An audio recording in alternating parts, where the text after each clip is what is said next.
Buonasera a tutti e bentornati nello spazio virtuale della MUA, Museo e Archivio di Sydney, per un nuovo appuntamento con Talks, dialoghi di arte, archeologia e architettura. È in realtà un po' di tutto, diciamo che lo utilizziamo come contenitore poi per raccontare diversi argomenti e oggi parleremo infatti di Ospedalieri di Sant'Antonio di Vienne tra archivi e documenti. Do subito però innanzitutto il benvenuto ai nostri ospiti, anche padroni di casa, Valerio De Ida. Buonasera. Nicola Medda. Nicola, sei senza microfono. Ok, ora ce l'ha. Buonasera. E Mariangela Rapetti. Buonasera e grazie per l'invito. Siamo qua oggi quindi con appunto Valerio De Ida, ormai lo conoscete, il gestore e co-curatore del MUA. Nicola Medda invece è uno dei due archivisti che già avete incontrato in alcune occasioni precedenti, archivista appunto che lavora presso l'Archivio Storico di Sydney e che è anche il rappresentante dei soci reunioners della sezione Sardegna della NAI. Oggi sarà lui a fare gli onori di casa e a presentare la nostra ospite d'onore, appunto, che è Mariangela Rapetti. Prego, Nicola. Buonasera nuovamente, procedo con la presentazione. Mariangela Rapetti è professoressa associata di archivistica e biblioteconomia presso la Facoltà di Studi Umanistici dell'Università degli Studi di Cagliari. Nella sua attività di ricerca si è occupata e si occupa di storia delle istituzioni assistenziali e ospedaliere e dei relativi contesti storici e culturali, con una particolare attenzione per la geografia e la struttura delle fonti archivistiche.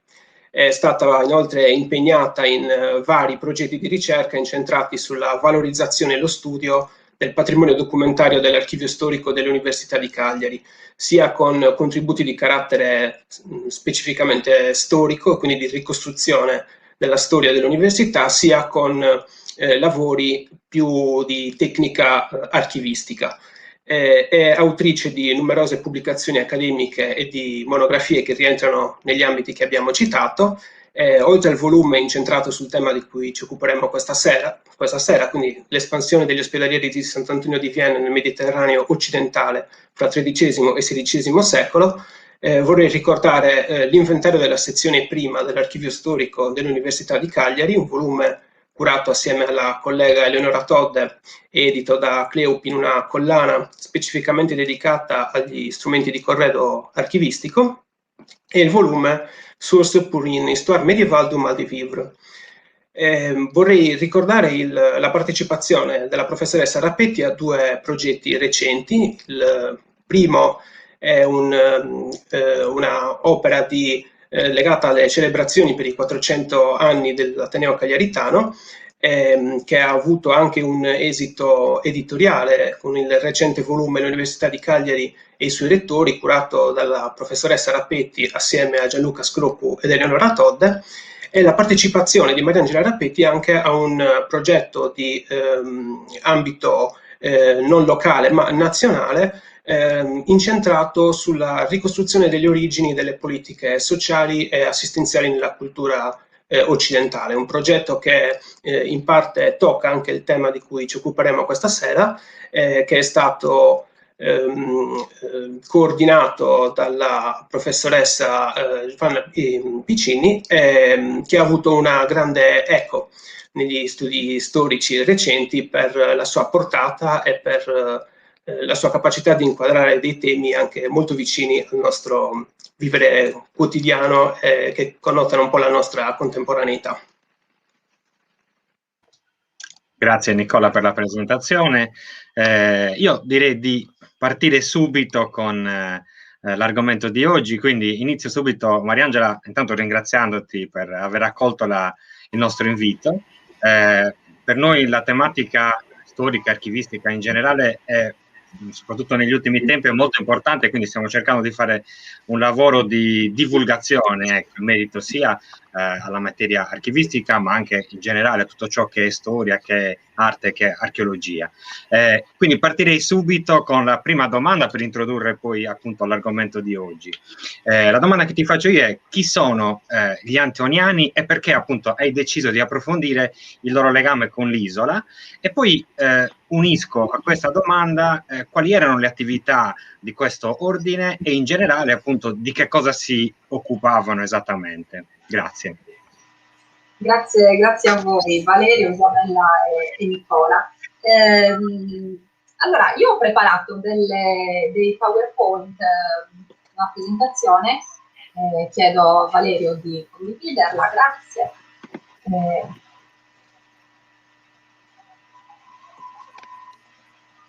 Eccoci qui.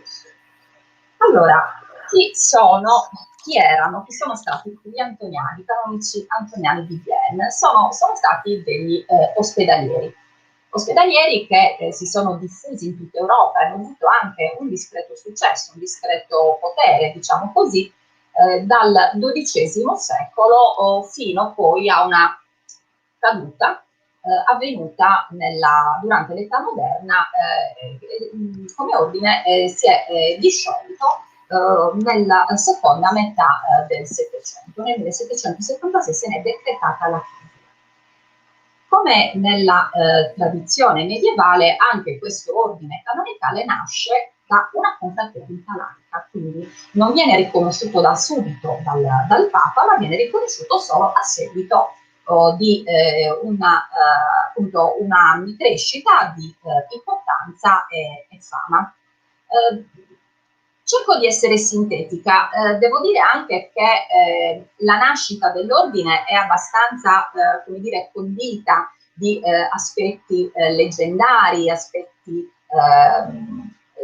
sui quali non abbiamo delle fonti scritte, ma c'è stato un attento studio da parte dei bollandisti, quindi che ci consente oggi di ricostruire, di legare anche le vicissitudini di Sant'Antonio con appunto questo ordine canonicale. Allora, cosa avviene? Noi abbiamo Josselin, un cavaliere del Delfinato. Delfinato, l'antica regione francese, per chi non lo ricordasse, appunto, sul versante diciamo occidentale delle Alpi, quindi le Alpi francesi, le regioni oggi dell'Isère, della Drôme e delle Alte Alpi, e anche una parte, diciamo, di Alpi italiane oggi nei territori delle province di Cuneo e Torino. Josselin, appunto cavaliere originario del Delfinato, si reca in Oriente, presta servizio volontario come militare per l'imperatore di Bisanzio Romano IV Diogene e viene premiato dall'imperatore con le spoglie, niente poco di meno, di Sant'Antonio Abate, colui che noi chiamiamo Sant'Antonio Abate, che per i francesi Sant'Antonio il Grande, comunque Sant'Antonio Eremita, Sant'Antonio d'Egitto. Noi lo chiameremo Sant'Antonio Abate oggi, come siamo abituati a fare in Italia e qui in Sardegna. Quindi Josselin rientra a casa sua nel Delfinato con le spoglie di questo santo e le sistema in una piccola chiesa di sua proprietà. Siamo alla fine del XI secolo. Gli eredi di Josselin, sembrerebbe un suo nipote Guido Desiderio, costruiscono una chiesa più idonea alla custodia e valorizzazione, diciamo, di queste spoglie. Perché valorizzazione? Perché ovviamente potete ben immaginare che tra l'XI e il XII secolo avere le persone, cioè avere le spoglie di un santo ubicate vicino richiamava tanti pellegrini. E quindi appunto è in questo contesto che inizia a svilupparsi il culto di Sant'Antonio Abate in Europa. Vengo alla confraternita.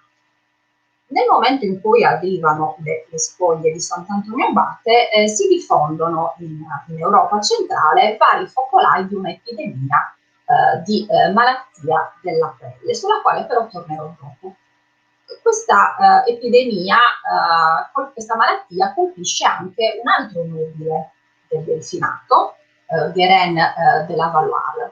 Suo padre Gaston fa voto proprio a Sant'Antonio, chiede a Sant'Antonio di liberare il figlio da questa malattia della pelle, da questo fuoco sacro, ignis sacer, il mal degli ardenti, no? E effettivamente Guérin guarisce, quindi Guérin insieme a suo padre, insieme a un gruppo di compagni che si costituisce, si ritrovano a creare questa confraternita che vuole prestare assistenza e accoglienza ai pellegrini che si recano nel Delfinato.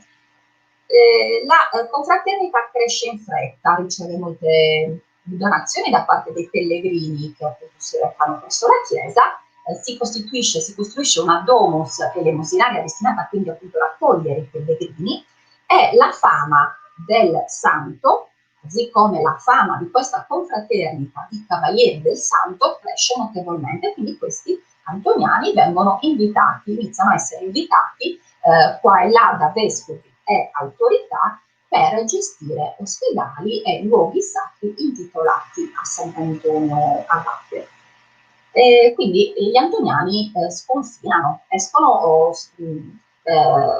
si spostano dai loro confini. Tra l'altro non vi ho detto che questo puntino rosso più o meno al centro del Delfinato è Saint-Antoine l'Abbaye, cioè il borgo che in origine si chiamava La Motte Saint-Didier, dove Joscelin aveva portato le reliquie e dove si è costituita la confraternita. Quindi gli antoniani poco alla volta varcano i confini del borgo, varcano i confini del Delfinato. Pensate ad esempio nel nord Italia, Piemonte, Val di Susa, arrivano le prime attestazioni del 1180, quindi più o meno un secolo dopo l'arrivo delle spoglie del santo alla Motte. Quindi i cavalieri antoniani iniziano ad allargare i loro confini, allargare i loro territori, cercando appunto questo e raccogliendo questo nel nome di Sant'Antonio. Seguono dal 1247 una regola agostiniana tipica delle congregazioni ospedaliere che gli viene assegnata dal pontefice e vengono riconosciuti come ordine canonicale nel 1297. Nel giugno del 1297 Bonifacio VIII fa della confraternita di Sant'Antonio di Vienne l'ordine canonicale ospedaliero di Sant'Antonio di Vienne.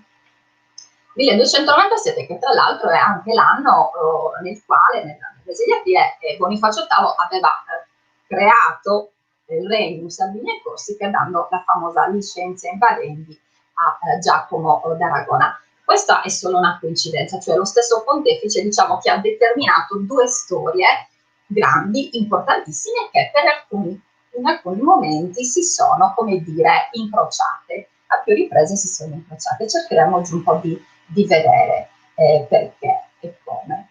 Perché mi chiedeva, perché io ho studiato appunto questo legame, questo incrocio di destini tra gli antoniani e la Sardegna. Per caso, io qui ho messo delle foto proprio perché questa è il luogo dove io casualmente ho visto un documento che poi mi ha portato a questa ricerca.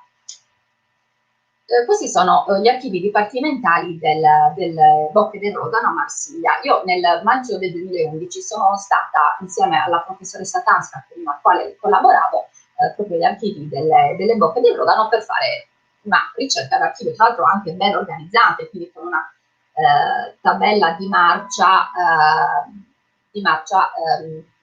abbastanza rigida, con una serie di cose da vedere. Io però non vedo voi e quindi non so se ci siate. Non vedo neanche la chat. Il problema è che non vedo neanche la chat, quindi devo trovare un modo per poter allora, ci siamo, ci senti? Sì. Sì, ok, mi sento. Ok, perfetto. Allora, io ti posso suggerire, se vuoi, si può lasciare anche così, perché magari vedi anche così ci vedi, no? Vero? Sì, così vi vedo, ma non posso mandare avanti Ah, certo. il PowerPoint.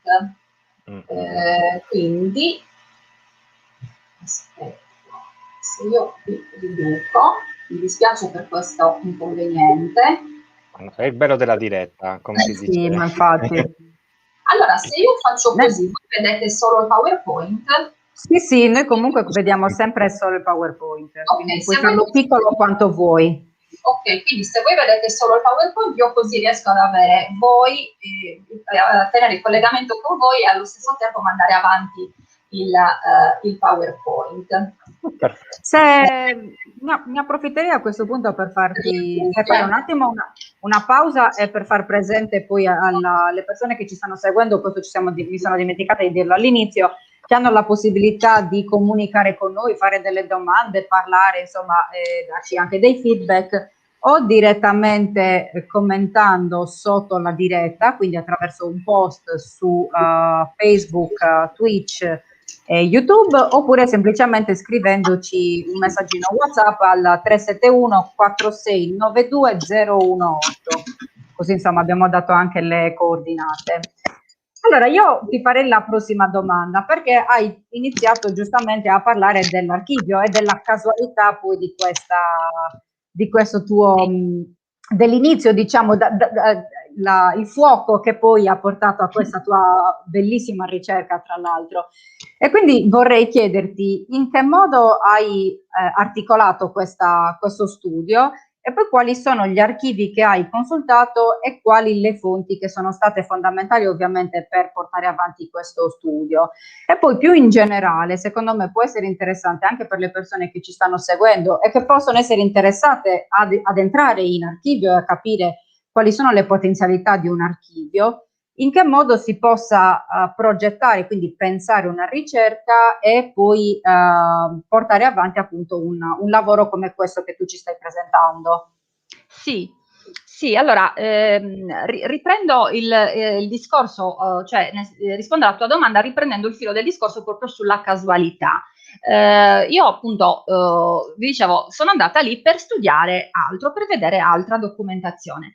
In uno di quei tempi, quei cosiddetti tempi morti, che chi frequenta gli archivi conosce, chi frequenta gli archivi ancora non lo sa, cioè quel momento che passa dalla nostra richiesta di consultazione di un pezzo al momento in cui effettivamente il personale ci porta il pezzo, il documento da consultare, il documento da studiare, in uno di quei momenti io stavo controllando in maniera anche abbastanza, come dire, ossessiva compulsiva, proprio per approfittare del tempo, i diversi inventari presenti all'archivio, non legati però alla ricerca che io stavo facendo in quel momento, e mi sono imbattuta casualmente in questa pergamena del 1322 sulla Sardegna.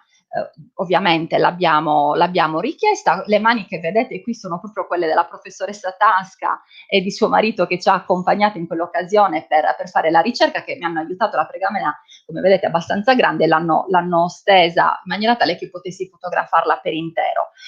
Questa pergamena appunto è che cosa? È un documento che ci testimonia la presenza degli Antoniani di Vienne in Sardegna nel 1322 e ci dice che la Casa Antoniana di Sardegna è sottoposta alla Casa Antoniana di Gap, poi magari anche questo lo spiego un po' più nel dettaglio, è sottoposta alla Casa Antoniana di Gap da diverso tempo, da tempo antico. Quindi ci sta dando una data antequem sulla presenza antoniana, che in quel momento rappresentava una vera novità, perché negli studi da me conosciuti fino a quel momento, e poi anche con gli approfondimenti ne ho avuto la conferma, la presenza antoniana in Sardegna era ritenuta legata alla presenza dei catalano-aragonesi. Come vedete, questa pergamena del 1322 precede l'arrivo degli aragonesi e figuriamoci, ci dice ancora che si torna indietro nel tempo.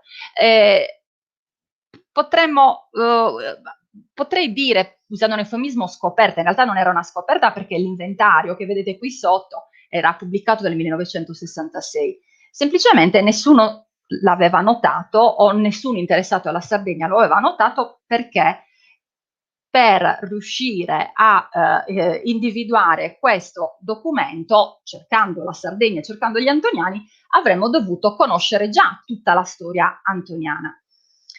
Infatti il documento si trova nell'inventario, cioè il documento si trova nel fondo del priorato di Saint-Gilles, che era un priorato gero-suremitano, quindi nemmeno antoniano, era una realtà che un interessato alla ricerca sulla Sardegna medievale poteva non dire niente.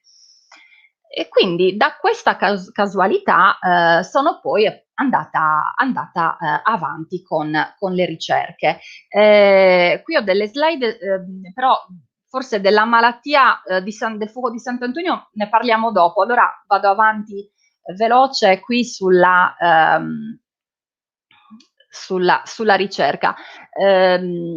Ovviamente è necessario, fondamentale lo studio dei giganti, sedersi sulle spalle dei giganti e quindi approfondire e conoscere quanto più possibile nel dettaglio gli studi già svolti sulla storia, in questo caso degli antoniani. Quindi la ricerca bibliografica è alla base di qualsiasi ricerca noi, ricerca storica, ricerca d'archivio, noi vogliamo intraprendere, perché la fortuna va bene, la fortuna è utilissima, però serve metodo. Da quel caso fortuito, appunto, ho applicato un metodo, quindi ricerca bibliografica sulla storia dell'ordine e approfondimento su ciò che già si era detto, era stato detto dagli storici antoniani, dagli storici di storia antoniana sulla Sardegna, e approfondimento ovviamente sulla storia sarda, che non volendo far torto a nessuno, ho scelto di non dare,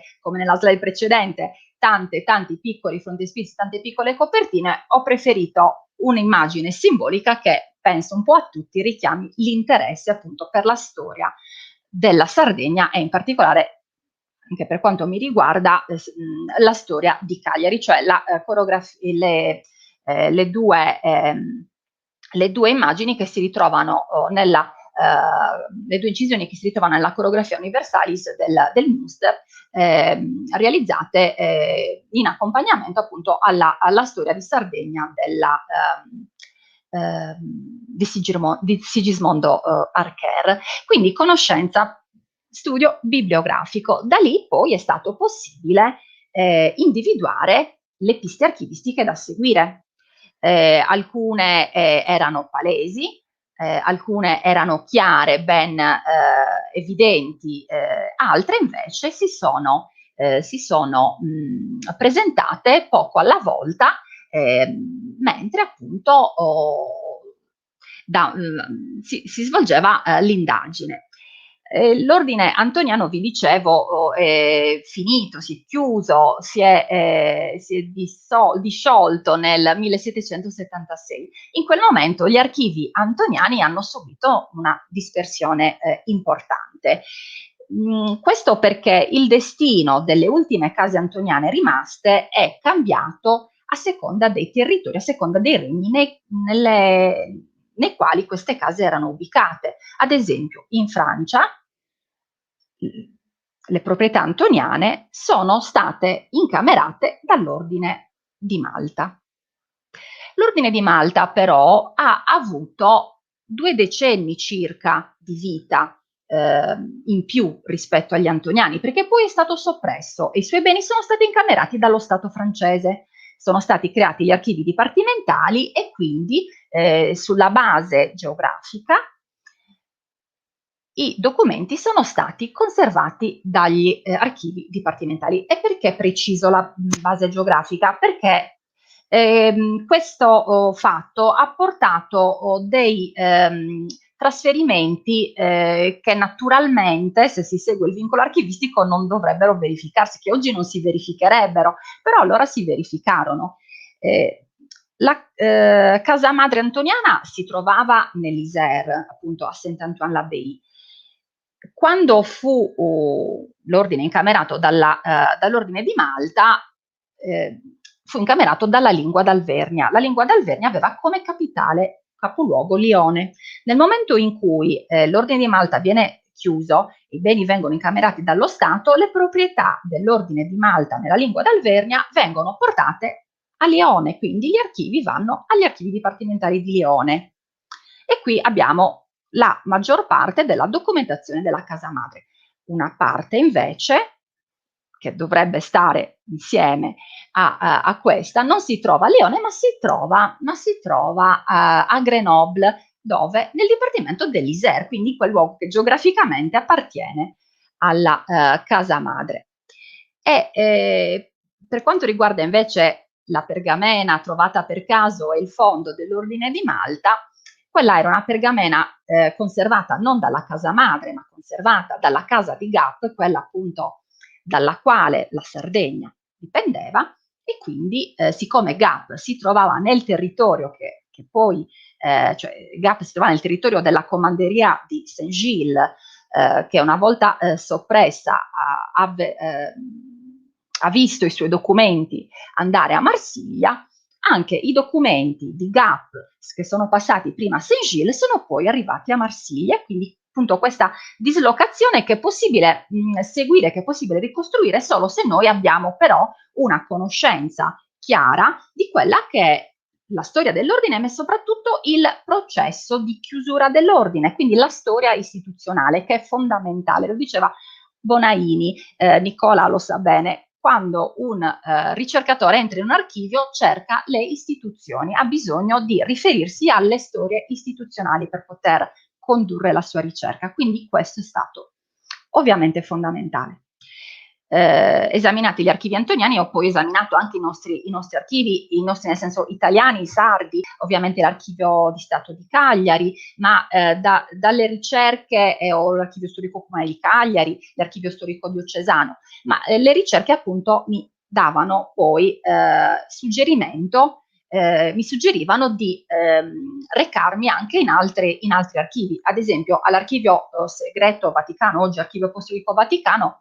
Ci sono andata perché c'è un'unica busta sugli antoniani nel fondo che ho consultato io, ma ci sono andata perché sapevo che lì erano presenti, cioè sapevo, perché ho saputo, leggendo appunto la bibliografia, ho saputo che lì avrei potuto arricchire un po' la mia conoscenza sui momenti di decadenza dell'ordine. Quindi la ricerca d'archivio è stata svolta e tuttora la sto portando avanti non solo sulla Sardegna, ma su tutta la storia dell'ordine e soprattutto sulla storia archivistica, cercando di ricostruire appunto i vari passaggi della documentazione. Poi sono stati utilissimi, ovviamente l'ho scritto qui in piccolo, anche i manoscritti, cioè non la documentazione d'archivio come noi la intendiamo, non la documentazione prodotta appunto dalle persone, dalle istituzioni, ma i manoscritti nei quali si raccontano cioè le cronache sostanzialmente, i manoscritti di medicina, la vita del santo e così via.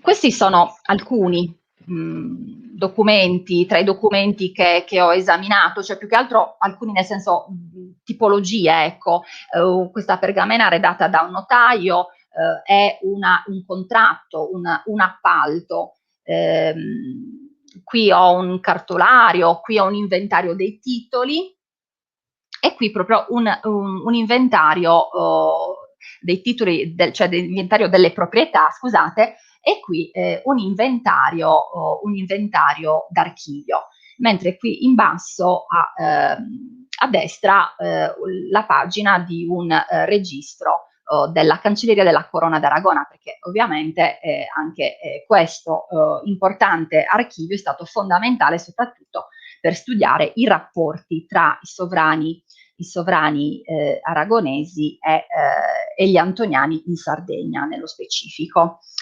Questi documenti che vedete qui sono documenti in buono stato, in buonissimo stato, ma ho avuto a che fare anche con documenti lacerati, con documenti macchiati, come appunto tutte le ricerche d'archivio, soprattutto per quanto riguarda il Medioevo, devono mettere in conto, cioè le difficoltà di lettura dovute a scritture diverse, dovute a mani diverse, cancellerie diverse, dispositivi diversi, perché vi dicevo appunto la tipologia di documentazione varia, quindi non si tratta solo di atti notarii, non si tratta solo di registri di cancelleria, e quindi insomma certamente serve abnegazione, serve determinazione.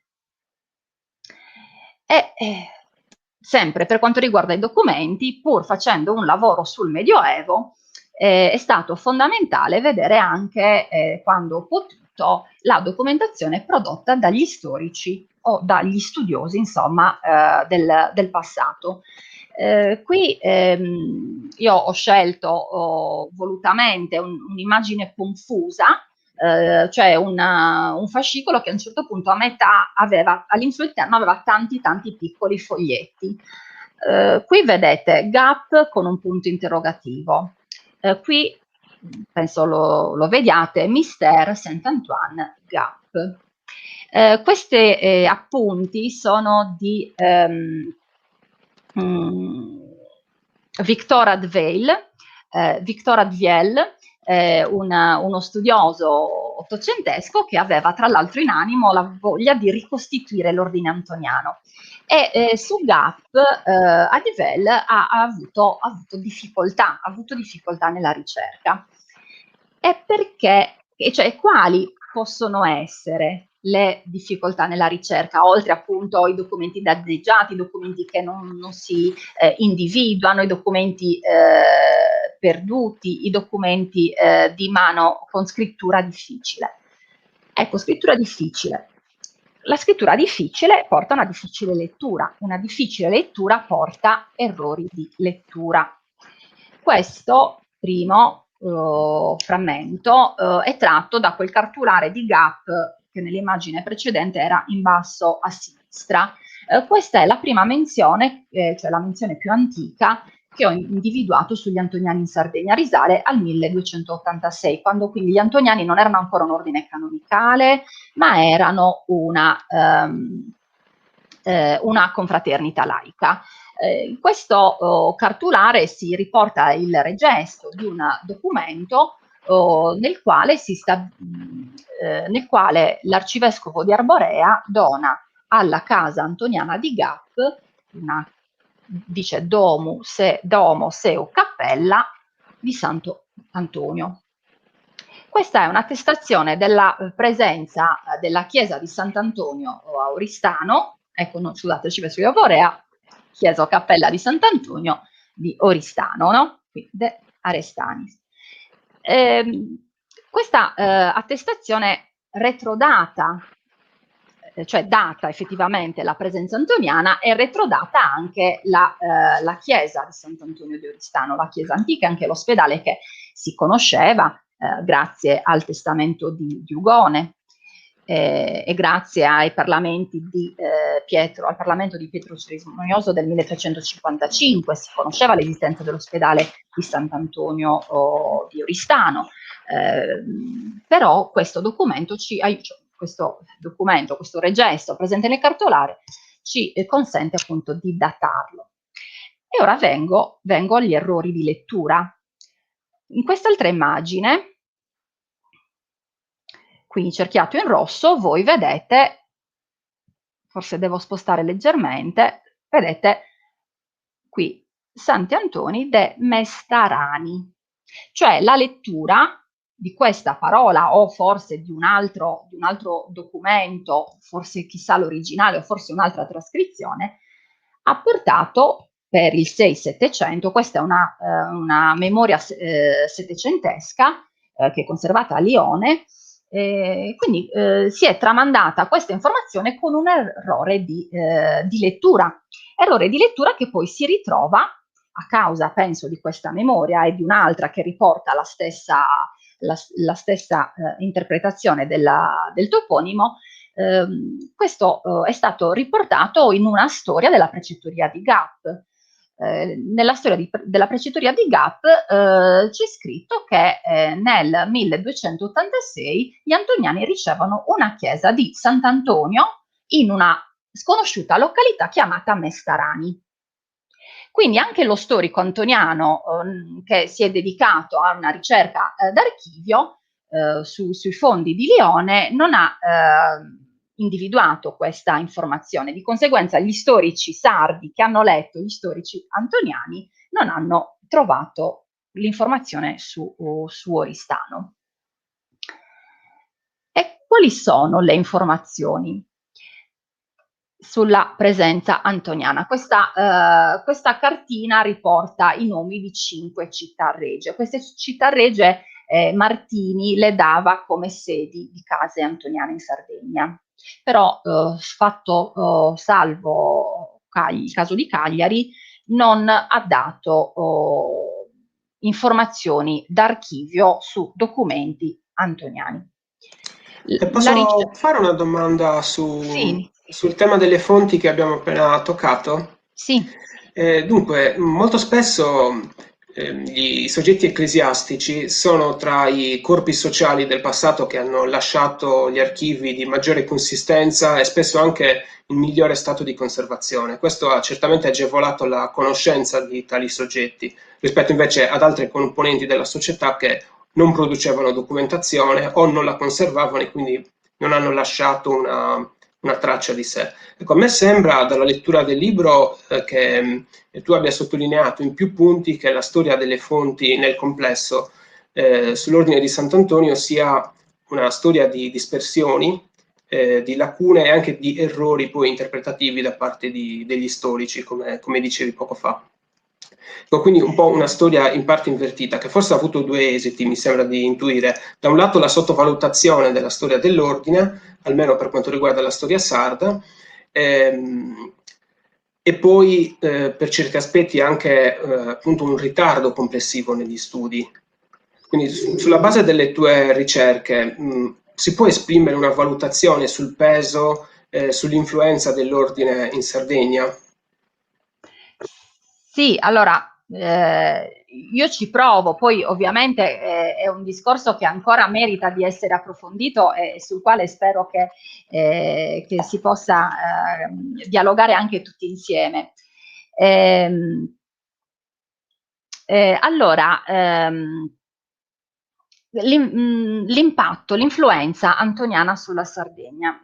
Io partirei dal fatto che, come bene si evince dalla storia della Chiesa in Sardegna di Raimondo Turtas, che lui sì che la ricerca d'archivio l'ha saputa fare bene, come si evince dalla storia della Chiesa in Sardegna di Turtas, dal punto di vista ecclesiastico, quindi dal punto di vista dell'ambiente, della Chiesa, del mondo ecclesiastico, la presenza antoniana non ha avuto un grande impatto, anzi si può dire che quasi non ne abbia avuto. Cioè i vescovi, soprattutto sul finire del 400, gli arcivescovi di Cagliari, hanno concesso agli antoniani di raccogliere le questue a Cagliari nel circondario, hanno obbedito a quelli che erano gli indirizzi papali che imponevano ai vescovi e ai sovrani di dare libero accesso alla raccolta delle queste antoniane. Però per quanto riguarda la vita ecclesiastica vera e propria, gli antoniani non si sono mai inseriti all'interno del panorama sardo, e questo perché la Sardegna era una terra periferica rispetto all'epicentro dell'ordine. L'ordine era organizzato gerarchicamente, aveva al vertice assoluto l'abate generale che si trovava alla casa madre, quindi a Saint-Antoine. Sotto l'abate, che rispondeva direttamente al Papa, si trovavano le precettorie generali. Le precettorie generali, come ad esempio Gap, ma anche Firenze, Napoli, Marsiglia, avevano un ruolo abbastanza importante all'interno dell'ordine, ma comunque non decisionale, non decisivo. Le precettorie periferiche, le cosiddette precettorie semplici, precettoria è il termine che si utilizza per indicare il territorio appunto di pertinenza della casa antoniana. Le precettorie periferiche come la Sardegna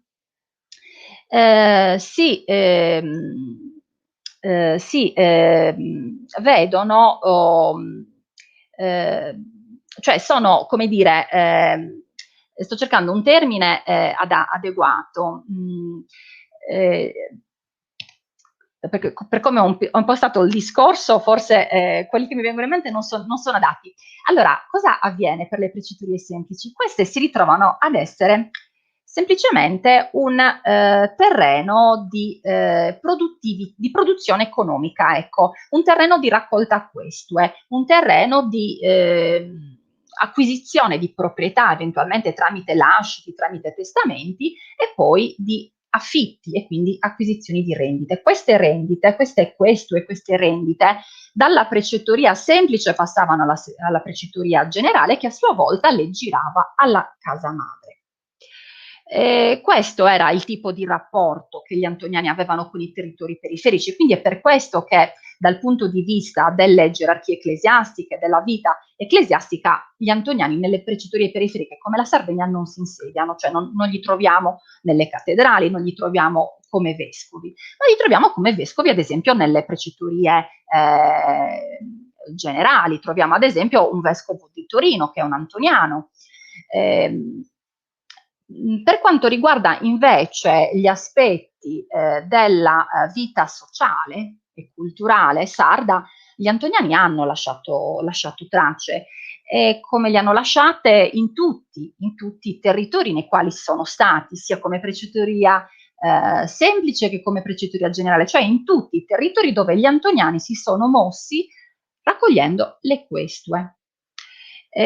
Perché gli antoniani appunto avevano il privilegio, già dal 200 godevano del privilegio pontificio di poter raccogliere le questue sotto il segno di Sant'Antonio. Il simbolo degli antoniani era questa piccola croce azzurra a forma di tau, e gli antoniani con il bastone, la campanella e il simbolo di Sant'Antonio si recavano nei vari territori a raccogliere le questue, narrando le storie del santo, narrando i miracoli del santo e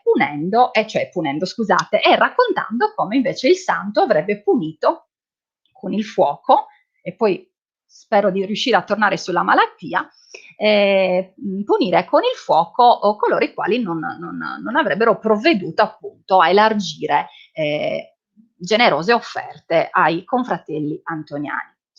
In Sardegna, nella nostra isola, dando uno sguardo insomma al Medioevo, non abbiamo tantissimi toponimi che ci riconducono a Sant'Antonio Abate. Ne abbiamo chiese, io qui ho preso qualche esempio, qualche foto che ho potuto scaricare dalla rete. Questa cartina che mi aveva realizzato a suo tempo molto gentilmente il mio collega Giampaolo Salice, riporta appunto le località nelle quali noi oggi ancora possiamo dire appunto c'è una costruzione medievale intitolata Sant'Antonio Abate. Prevalentemente si tratta di chiese, ma di tutte queste chiese che qui ho messo nelle foto io non ho trovato riferimenti agli antoniani. Nelle fonti non si parla di queste piccole chiesette, quindi è possibile che siano state utilizzate forse anche come punto di raccolta, punto di ritrovo durante la raccolta delle queste, ma non è possibile dire che si tratti di chiese antoniane. Diverso il discorso sugli ospedali. L'ospedale di Oristano l'ho menzionato prima. Poi abbiamo l'ospedale di Sassari che si trovava, questa è una foto di Delesser, qualcuno la riconoscerà sicuramente, questa è Porta Sant'Antonio a Sassari, si vede anche una parte della chiesa di Sant'Antonio che è stata riedificata, però quindi non è più quella medievale, e la piccola chiesetta di San Biagio che oggi non esiste più, così come non esiste più la porta. A Sassari noi sappiamo con certezza, perché ce lo dicono i documenti, che nel 330-335 è esistito appunto un ospedale di Sant'Antonio extramuros, cioè fuori porta. Avendo la porta Sant'Antonio, avendo la chiesa di Sant'Antonio ubicata accanto alla porta e avendo anche la piccola chiesetta di San Biagio, per la quale sono testimoniati degli ospedalieri già dal condache di San Pietro di Silchi, viene da pensare che l'ospedale antoniano di Sassari fosse ubicato proprio qui, in questo spiazzo che Delessert ha magistralmente ripreso nella sua fotografia. Su Sassari è interessante il fatto che lo troviamo nelle fonti fino al 1571, perché un personaggio, direi un milantatore, pretendeva di avere il beneficio della chiesa di Sant'Antonio di Sassari dicendo di essere un antoniano, però non esibiva documenti, non vestiva l'abito, anzi aveva fama di essere stato in passato un francescano, e quindi insomma l'avvertenza si conclude, potete ben immaginare, in suo sfavore.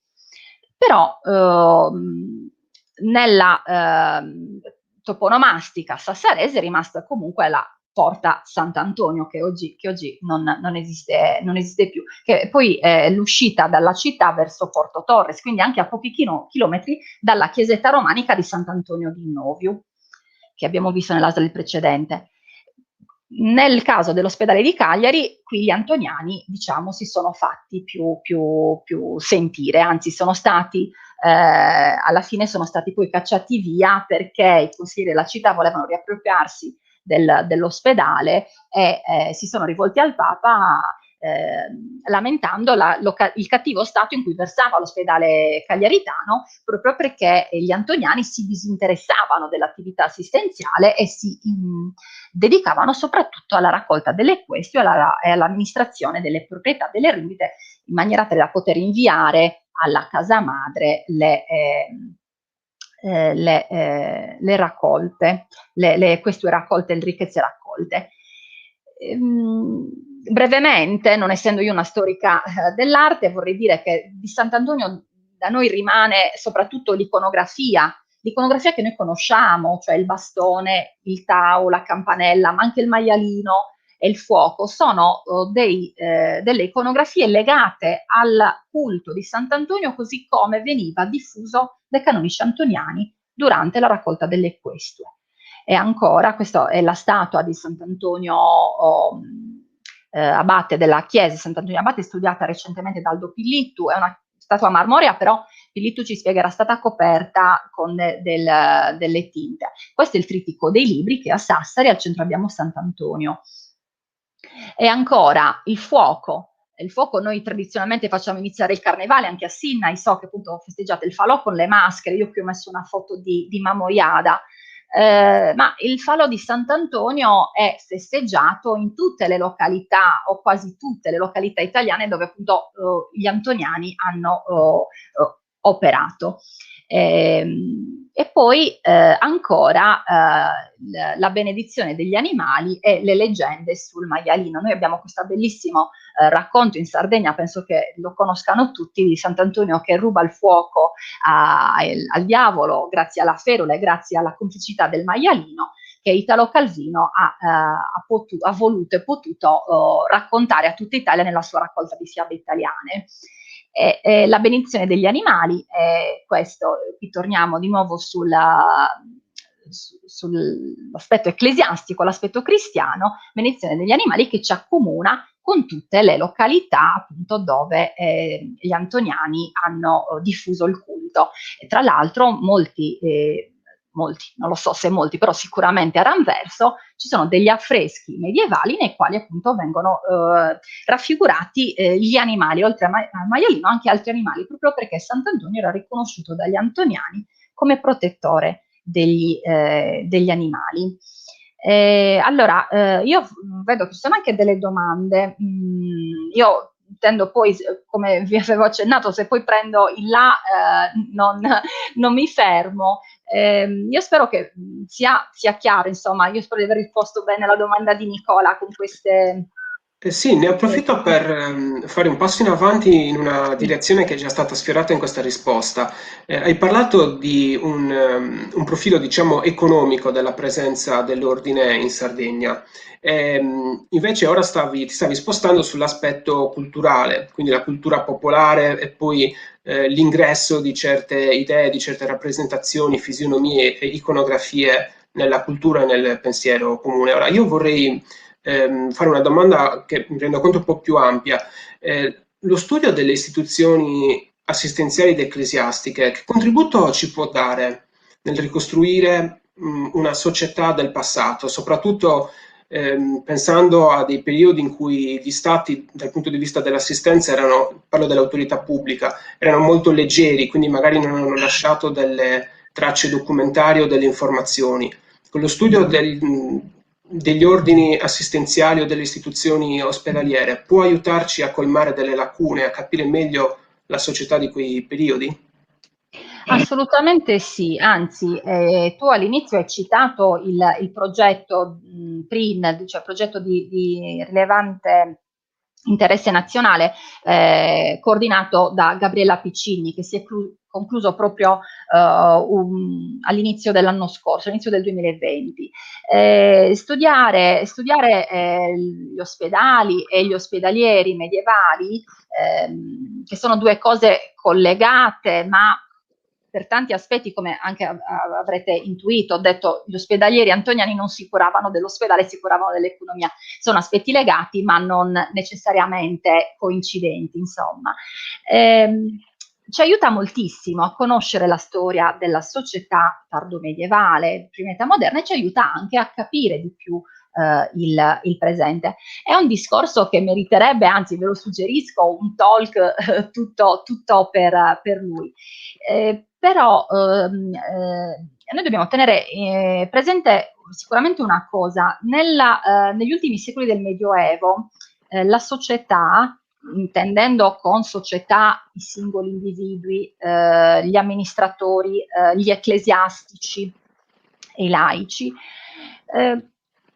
la società inizia a dare risposte nuove a problemi che erano sempre esistiti e che esistono ancora oggi, cioè si iniziano a trovare nuove soluzioni per rispondere alle carestie, per rispondere alle epidemie. Penso ad esempio alla quarantena introdotta sostanzialmente con la peste la peste nera della metà del 300, no?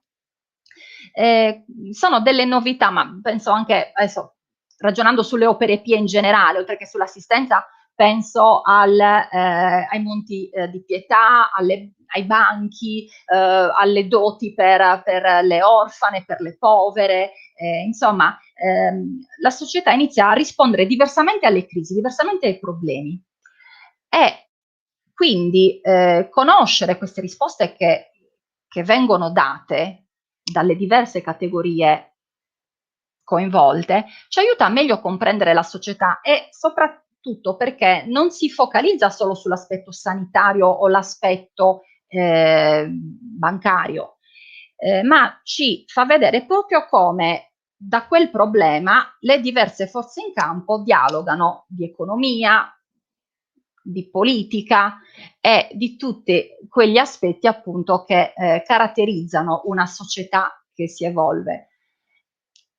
E infatti molte delle pratiche introdotte nel Medioevo, con le dovute evoluzioni, sono giunte fino a noi. La quarantena l'abbiamo fatta anche da poco, no? Sono tutte introduzioni, anzi servirebbe proprio parlarne di più, proprio perché fuori dall'ambiente accademico, fuori dagli archivi, a volte quando si parla di Medioevo o si pensa al Medioevo, si pensa a cosa? Si pensa alla lotta per le investiture, si pensa ai comuni, Papa Imperatore, le crociate, mentre il Medioevo non è stato solo quello, è stato tanto altro, e ancora oggi appunto noi viviamo e lavoriamo in istituzioni create grazie al Medioevo, che si sono naturalmente evolute.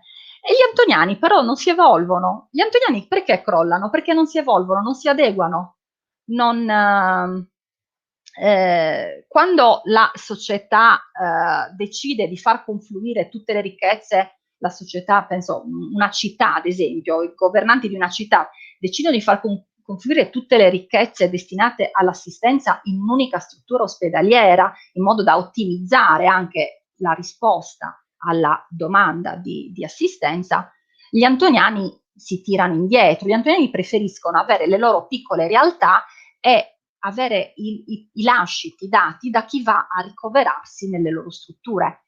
Ma a un certo punto le persone smettono di ricoverarsi, di farsi ricoverare, di cercare riparo in quelle strutture, quindi smettono di fare delle donazioni e elargizioni agli antoniani. Un'altra cosa, il sistema dell'equesto è un sistema ballerino. Ci sono periodi in cui si guadagna, perdonate lo scivolone, si raccoglie molto con le offerte, periodi nei quali invece le offerte sono inferiori.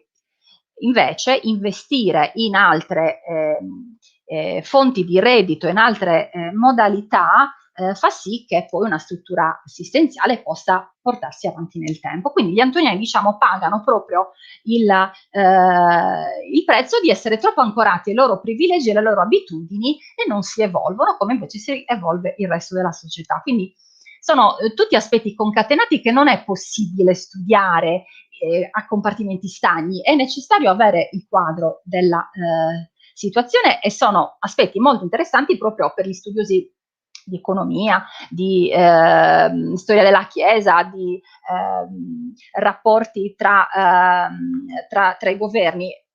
Studiare la storia dell'assistenza aiuta tutti, lo studio di tutti gli aspetti della società medievale. Non so se forse sono stata troppo... Ho cercato di mettere tante cose. Chiarissimo. No, in realtà perfetto, esatto. Anche perché è molto interessante come proprio capire anche come inizia e come finisce anche la storia poi di la storia di un gruppo in questo caso, ma in generale poi qualsiasi tassello che abbia un inizio e poi una fine. È anche interessante capire qual è poi diciamo l'iter che ha seguito e qual è poi la causa che li ha portati, passatemi il termine, all'estinzione, e quindi quello è. sono andati, esatto, e diciamo che il difetto è stato proprio quello. Devo dire veramente interessante come discorso, e poi complimenti perché moltissime informazioni che comunque, perché la tua ricerca comunque è molto molto importante e molto carica ovviamente di contenuti, ed è difficilissimo chiaramente riuscire a raccontarli in così poco tempo, però veramente bello e interessante. Allora, ci sono due domande della stessa persona, in realtà in parte poi a una hai già risposto, perché Massimiliano Spiga chiedeva appunto quali fossero innanzitutto le fonti che hai principalmente utilizzato, e poi quali difficoltà hai incontrato nel momento in cui poi hai studiato queste fonti. Però questa risposta in realtà l'hai già data. Una seconda domanda invece chiede appunto qual è, se secondo te l'approccio interdisciplinare possa essere importante in una disamina come questa, e quindi l'importanza. Sì, scusami Isabella. No, ma ci mancherebbe, vai, prego. No, dicevo sì, assolutamente sì, l'approccio interdisciplinare è fondamentale. Già all'interno del mondo degli storici ci sono gli storici specializzati in storia dell'assistenza, in storia dell'economia, in storia politica, in storia delle istituzioni, quindi già il dialogare appunto tra gli storici agevola moltissimo questo tipo di ricerche, ma poi l'approccio interdisciplinare è fondamentale proprio perché ci consente appunto di approfondire e andare a esaminare anche sotto un altro punto di vista, con un'altra lente di ingrandimento, determinate informazioni che in un primo momento potevano non sembrarci, non dico utili, però magari non collegate, ecco, a quello che noi stiamo cercando. Parlando di storia dell'assistenza, sicuramente è molto interessante e molto importante che ci sia collaborazione tra storici archivisti e storici della medicina. Gli storici della medicina io li separerei dagli altri storici, ma per un semplice motivo, che normalmente, salvo rare eccezioni come la grandissima Eugenia Tognotti o Carmel Ferragut, generalmente gli storici della medicina sono medici che si interessano appunto della storia della loro disciplina, della loro scienza, ma hanno un approccio di ricerca normalmente diverso. Gli storici, gli storici tra virgolette in quanto tali, poi qui stiamo andando in un terreno spinoso, se lo vede qualche collega mi mette alla berlina, gli storici in quanto tali si occupano anche di storia della medicina, ma storici in quanto tali specializzati in storia della medicina sono molti di meno rispetto ai medici specializzati in storia della medicina. Penso ad esempio a Cagliari abbiamo professor Riva, ma abbiamo una lunga tradizione dei predecessori di professor Alessandro Riva, sono tutti medici che si sono dedicati alla storia della medicina. L'amico Enrico Fanni, un medico appassionato e studioso di storia della medicina, cagliaritano anche lui. La collaborazione interdisciplinare è fondamentale per alcuni temi. È importante avere, ad esempio, io prima ho detto non sono una storica dell'arte, sulle chiese passerò una breve rassegna o sulle pitture, però quando ho qualche dubbio mi rivolgo a Nicoletta Usaio, mi rivolgo a Antoni Coneco, che è uno storico dell'arte specializzato in architettura medievale, studioso degli ospedali anche lui, quindi è fondamentale, ecco, questo lungo giro di parole per ridire sì, è fondamentale la collaborazione interdisciplinare. Vorrei fare grazie intanto Mariangela, vorrei fare una domanda io che, vabbè, in realtà hai risposto già ampiamente a quello che ti sto per chiedere, però vorrei che cercassi di rimarcare un pochino questo aspetto tecnico, no? Perché anche a me durante gli studi universitari, e in questo caso legati alla storia dell'arte, è capitato di scontrarmi o incontrare delle novità, degli aggiornamenti, dei cambiamenti totali anche di datazione oppure di attribuzione anche di opere dovute principalmente ad una rilettura in tempi contemporanei di documenti d'archivio. Quindi da quello che emerge, in effetti è più una riflessione che non una domanda, da quello che emerge è assolutamente vero che gli errori che sono stati fatti nella lettura per questo non so cosa sia successo, però è vero, magari in mancanza anche di esperienza pregressa, o adesso c'è un'attenzione maggiore anche alla lettura, abbiamo più strumenti anche per approcciarci alla lettura archivistica, abbiamo dei professionisti, ecco, più specifici, ecco, nell'archivistica. Questo sta migliorando e sta contribuendo a migliorare questa situazione. Quanto è importante, quindi la domanda ce la metto, quanto è importante secondo te una rilettura di tutte le fonti archivistiche che sono già state analizzate nel corso del passato? Faccio riferimento per esempio a tutto il grande lavoro che è stato fatto nei primi anni 50 del Novecento, per intenderci, no? Che è da lì poi che si è iniziato a scrivere sia la storia che conosciamo noi oggi, ma anche quelle materie poi contingenti che fanno capo a se stesse, quindi parlo per me la storia dell'arte o anche l'archeologia in alcuni casi. La rilettura delle fonti è importante, è importantissima, anzi, soprattutto quando noi abbiamo un tema di ricerca specifico, che può essere appunto storia dell'arte, architettura, storia ospedaliera. Le edizioni sono utilissime, anzi, cioè anch'io ho fatto un'edizione di fonti, però mettiamoci anche, cioè cerchiamo quando possibile, non sempre è possibile, però spesso lo è, cerchiamo di andare a vedere il documento originale, proprio perché ci sono degli errori di datazione. Io prima, se non ricordo male, vi ho menzionato la precettoria piemontese, che è la prima casa antoniana in Italia, no? Che gli antoniani si insediano nel 1180. Questo 180 però compare in 7 documenti diversi, scritto in 7 modi diversi, con un errore di trascrizione nell'indizione, un errore di trascrizione nel numero dell'anno. Uno studioso potrebbe aver visto una versione del documento, come anche quel Mestarani di prima, no? È stato letto il documento con Mestarani, quindi uno potrebbe dire, ok, esiste questo Mestarani, dove sarà non lo sappiamo, se non fossi andata a rileggermi, a leggere io le fonti, anche a me sarebbe sfuggito Oristano nel 1286. Quindi la rilettura delle fonti è fondamentale. Anche i nostri studiosi degli anni 50, tu hai menzionato la scuola, stai riferendo soprattutto, immagino, anche poi alla scuola di Boscolo, a tutta la scuola di edizioni di fonti dagli anni 50 in poi, quindi vabbè, Boscolo un po' dopo, però insomma ci siamo intesi. Ecco, ci sono delle sviste, ci sono, cioè purtroppo capita, a volte anche perché lo studioso non ha la possibilità di trascrivere utilizzando una lampada di Wood e quindi legge un 7 e invece un 8. Anche la mia collega Bianca Farda nelle sue edizioni di fonti ha corretto delle datazioni di documenti che già si conoscevano. Ad esempio uno che antepone la fondazione del Castrum, la fondazione di Castello a Cagliari, la antepone alla donazione della giudicessa. No, era un errore di lettura nel documento, semplicemente. Quindi è importante andare ad fontes, andare dritto alle fonti quando possibile, perché poi ci sono anche fonti che sono state trascritte e oggi non sono accessibili. Però se le fonti sono accessibili, direi che sia la scelta migliore. Grazie. Grazie. Allora, in realtà adesso ci è giunta una nuova domanda dal pubblico, stanno iniziando a scaldarsi. Aiuto.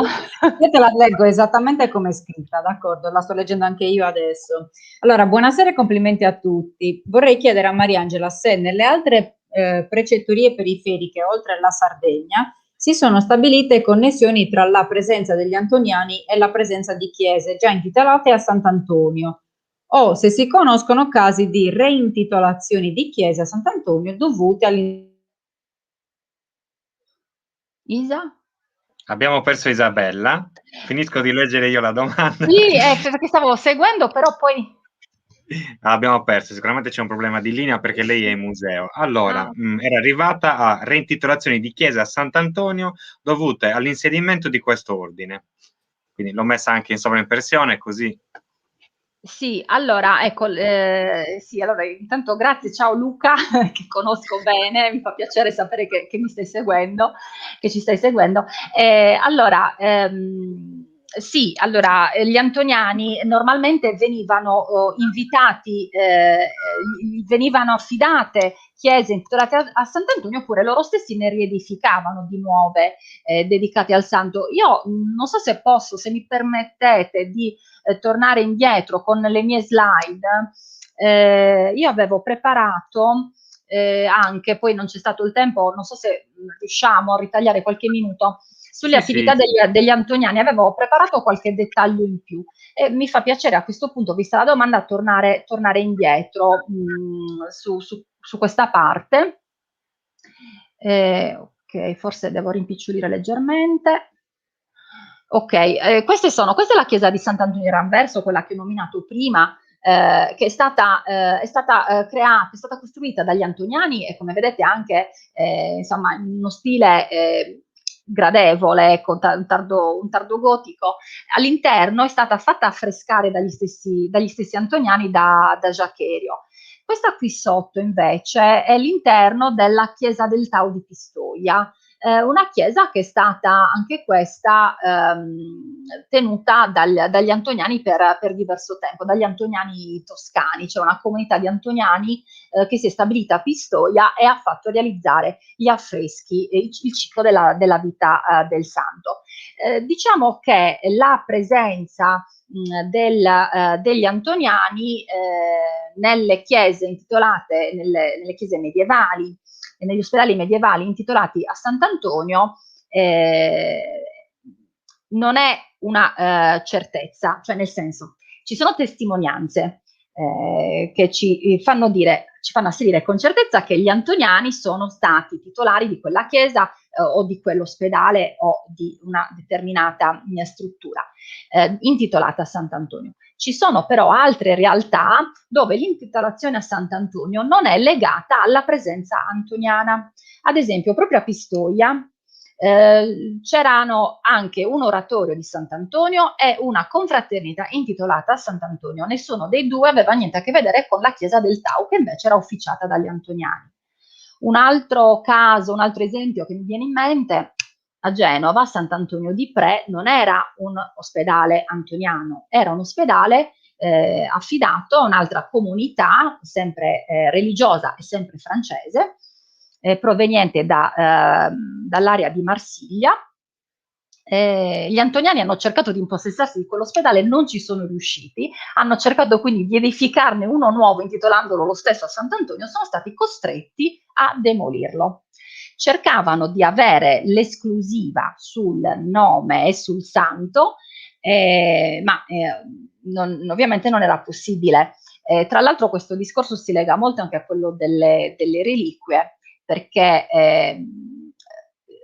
secondo la leggenda, appunto, le spoglie di Sant'Antonio sono state portate nel Delfinato, ma solo in Francia e solo nel viaggio di due monaci benedettini sono stati individuati contemporaneamente 3 corpi del santo. Proprio il titolo del saggio che lo racconta, di Alessandra Foscati, è I 3 corpi del santo.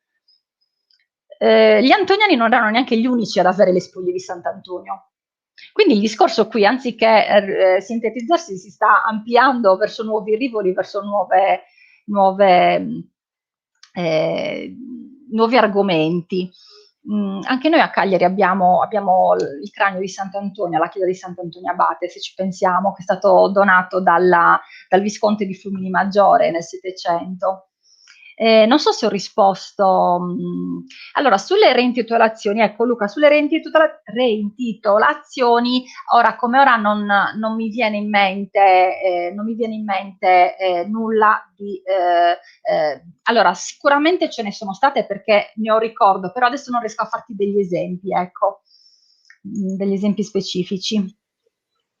Ok, grazie, credo che sia stato abbastanza esaustivo, poi vedremo insomma Luca se ci dà conferma, però noi ti diamo l'ok, ecco, anche da parte sua. Allora, visto che ci hai provato diverse volte, io devo essere sincera, sono molto curiosa di sentire questa parte della storia, ma questo fuoco di Sant'Antonio, Ah, grazie. parliamone. Ci tenevo. Ecco, sì, voglio sentirlo, grazie.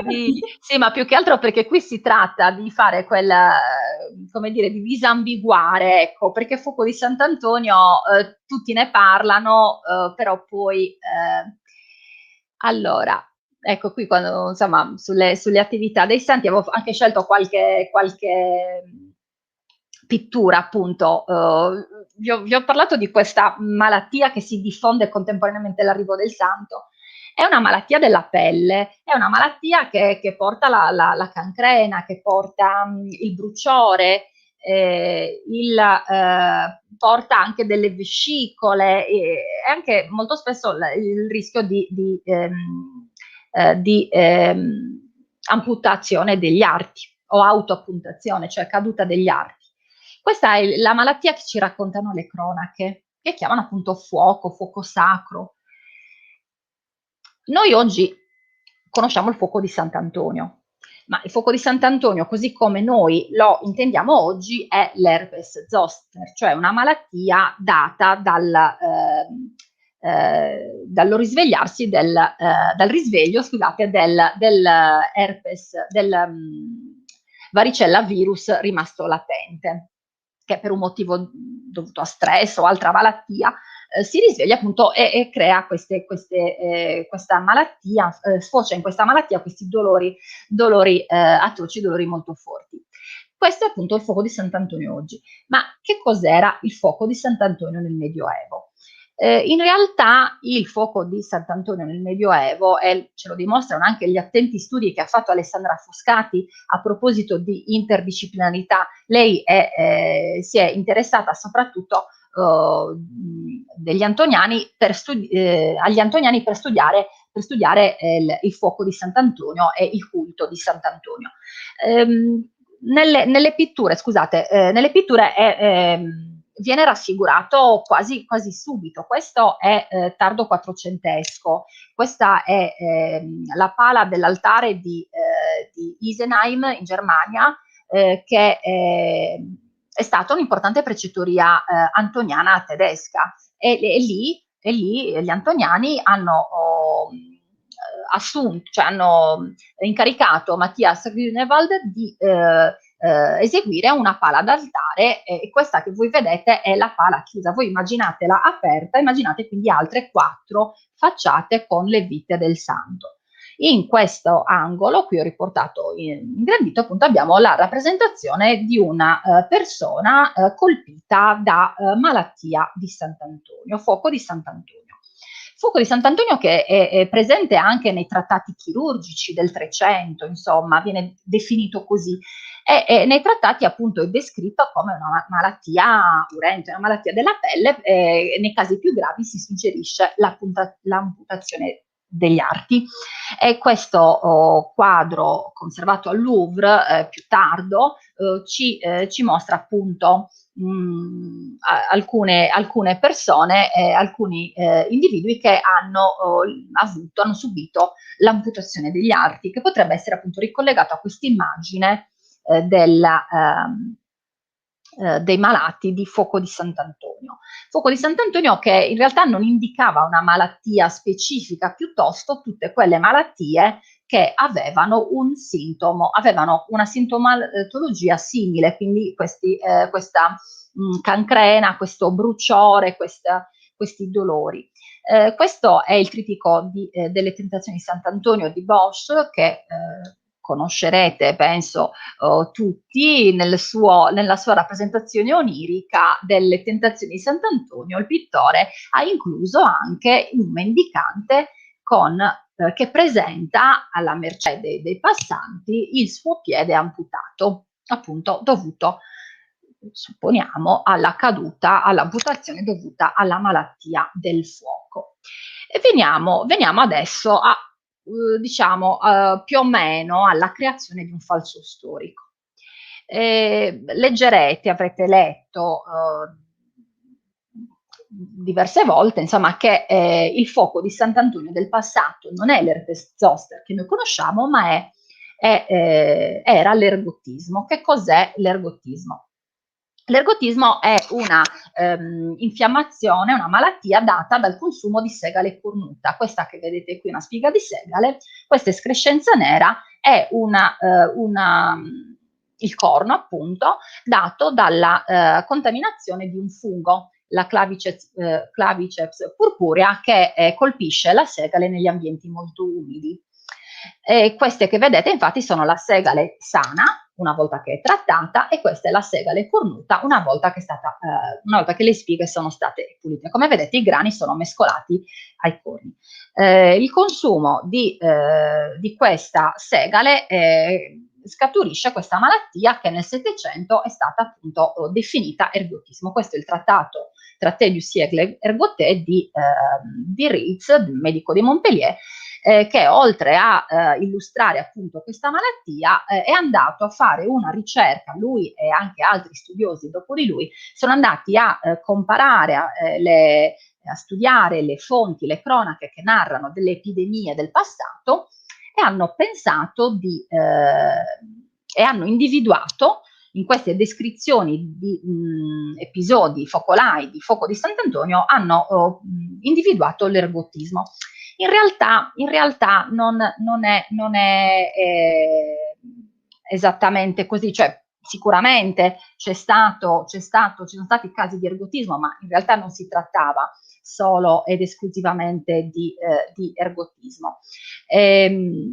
Tra l'altro gli antoniani, noti guaritori del fuoco di Sant'Antonio, sarebbero dovuti essere quindi noti guaritori dell'ergotismo, e quindi esperti medici prima ancora che la malattia venisse effettivamente studiata.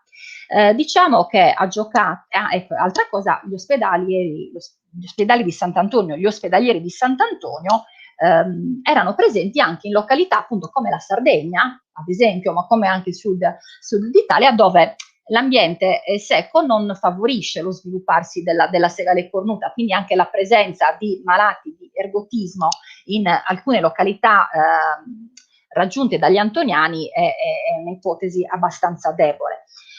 Comunque diciamo che ha giocato a favore di questa convinzione anche il fatto che da statuto, da regolamento, gli antoniani sin dal Medioevo erano tenuti a consegnare un pane di grano e un bicchiere di vino a tutti i malati che si recavano appunto alla casa madre, a Saint-Antoine l'Abbaye. Questo pane bianco, questo pane di frumento, avrebbe avuto la facoltà di eliminare le tossine della segole cornuta da questi malati. Ecco perché i malati che si recavano a Sant'Antonio venivano curati. Già che ci siamo, direi anche del vino, perché il vino era un vino particolare, era un vino filtrato nell'urna contenente le spoglie di Sant'Antonio Abate. Quindi una esclusiva degli antoniani di Vienne, finché non si è scoperto che tanti altri avevano appunto con sé le spoglie di Sant'Antonio Abate. Potremmo dire un vino barricato. Un vino, non ho capito bene, c'è stato potremmo definirlo un vino barricato in questo caso. Un vino barricato, esatto, loro lo chiamavano Saint-Vinage. Saint-Vinage. Ecco, è sempre nelle proprietà, nelle capacità mediche degli antoniani, e queste l'avevo messa appunto per mostrarvi l'iconografia. Sempre nelle proprietà mediche degli antoniani si annovera l'unguento fatto di grasso di maiale e erbe medicinali. Erbe medicinali che tra l'altro sono state rappresentate nella pala di Isenheim. Esiste un documento molto tardo, settecentesco, nel quale appunto è riportata la ricetta di questo unguento, e le erbe indicate sono riconoscibili nella pala dell'altare di Isenheim, e il documento è stato trovato anche quello in Germania. Che altro dire? Il maiale appunto è una costante, l'abbiamo detto, abbiamo fatto anche riferimento alla nostra leggenda logudorese, al nostro racconto logudorese. Il maiale è però un attributo che accompagna Sant'Antonio soprattutto grazie agli antoniani, perché vero è che nelle vite del santo collazionate dai bollandisti di tanto in tanto compare l'episodio del maiale che è stato curato dal santo, ma compaiono anche altri animali. Perché il maiale accompagna Sant'Antonio Abate nella nostra iconografia? Perché già dal 200 gli antoniani avevano il privilegio di poter allevare i maiali liberamente, poterli far scorrazzare in città, quando già le città, gli statuti cittadini stavano iniziando a dare disposizioni sulla salute pubblica che impedivano l'allevamento di maiali all'interno delle città. I maiali di Sant'Antonio erano segnati dalla croce col tau o dalla campanella, e gli statuti comunali di alcune città, penso ad esempio anche a Bologna, denotano appunto questo occhio di riguardo nei confronti della comunità antoniana presente nel territorio.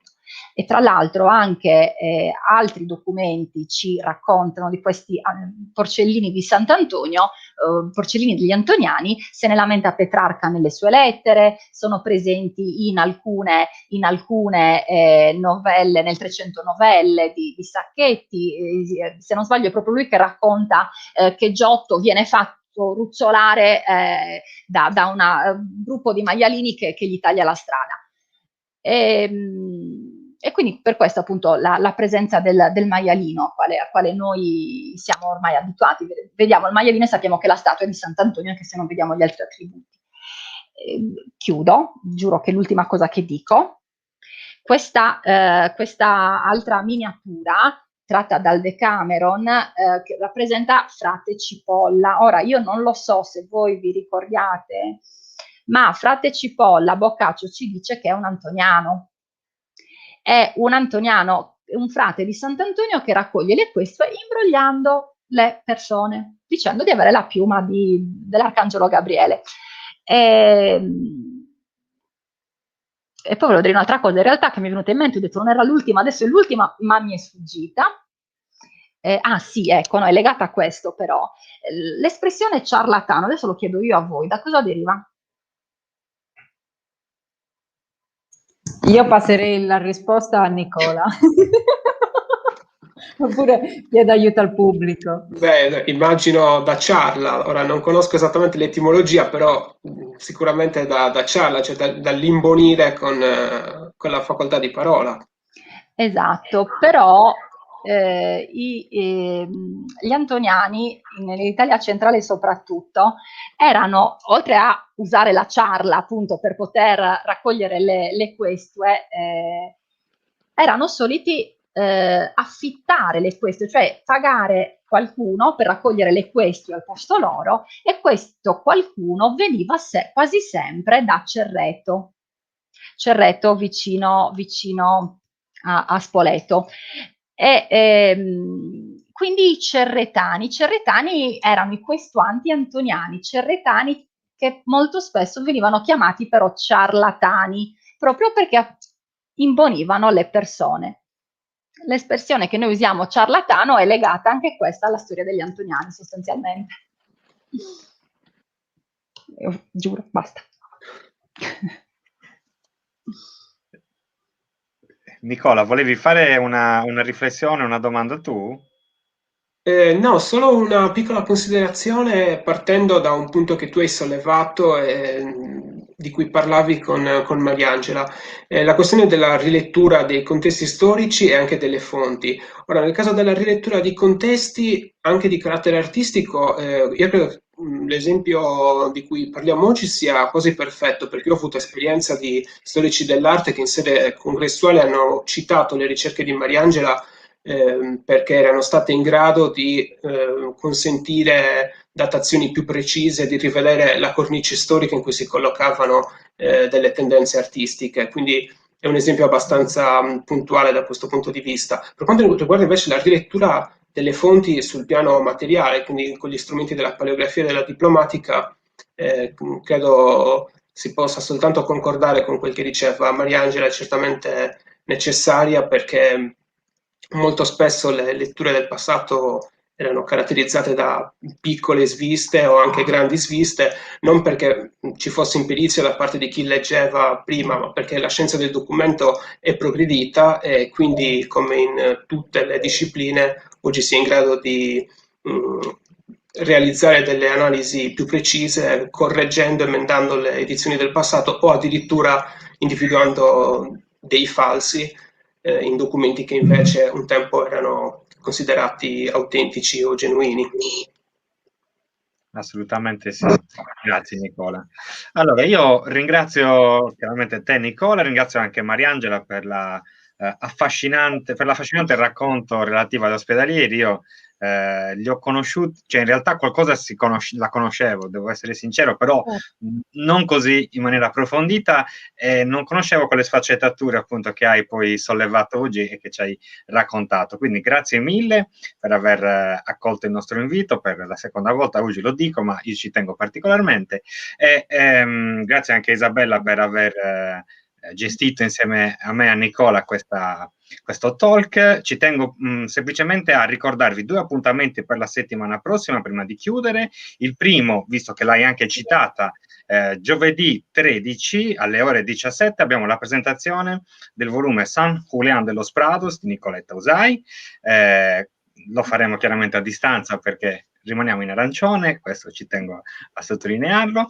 E poi venerdì 14 dalle ore 17 invece abbiamo un laboratorio tessere, quindi un laboratorio sempre a distanza, aperto a ragazzi e adulti. È un laboratorio d'arte, arte per la ricerca di se stessi, quindi un laboratorio incredibile, progettato da Agnese Costa e Francesca Fattinger, che sono 2 mediatrici culturali che lavorano a Bolzano e a Mantova.